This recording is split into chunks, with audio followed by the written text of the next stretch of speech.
দেশ বিদেশের চিকিৎসকদের সব চেষ্টা ব্যর্থ করে থেমে গেল জুলাই বিপ্লবী শরীফ ওসমান হাদির জীবন। নানা চেষ্টায়ও তাকে আর বাঁচানো গেল না। হাদির মৃত্যুতে শোকে স্তব্ধ যেন বাংলাদেশ। ২৪ জুলাইয়ে যার কণ্ঠে উঠেছিল বিপ্লবের সুর, সেই যোদ্ধার জীবন থেমে গেল ২৫ ডিসেম্বর। হাদির মৃত্যুতে শোক জানিয়েছে বিএনপি, জামায়াত, এনসিপি সহ বিভিন্ন রাজনৈতিক দল। এদিকে শুক্রবার সকালে হাদির মরদেহ সিঙ্গাপুর থেকে দেশে আনা হবে। আমি উন্মাদ, আমি ঝঞ্ঝা, আমি ভীতিয়ে দরিদ্রের বলবীর চির উন্নত মানুষী।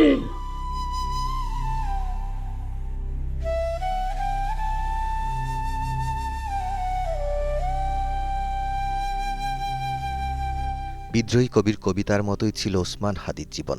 ফ্যাসিবাদ ও আধিপত্যের বিরুদ্ধে তিনি ছিলেন আপসহীন। আমাদেরকে গুলি করার আগ পর্যন্ত কোনো কিছুটা আমাদের গায়ে লাগে না। ২৪ জুলাই বুলেটের মুখে দাঁড়িয়েছিলেন রাজপথে। অভ্যুত্থানের পর গড়ে তুলেছিলেন আধিপত্য বিরোধী প্ল্যাটফর্ম ইনকিলাব মঞ্চ।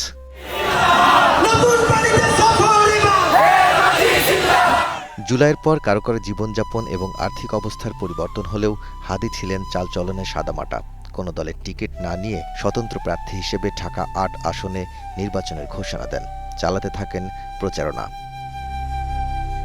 ত্রয়োদশ সংসদ নির্বাচনের তফসিল ঘোষণার ঠিক পরদিন ১২ ডিসেম্বর হঠাৎ ছন্দপতন। নির্বাচনের প্রচারণা চালানোর সময় বিজয়নগরের রিকশায় ওসমান হাদিকে লক্ষ্য করে গুলি করে দুর্বৃত্তরা। রক্তাক্ত হাদিকে তাৎক্ষণিক নেওয়া হয় ঢাকা মেডিকেল কলেজ হাসপাতালে।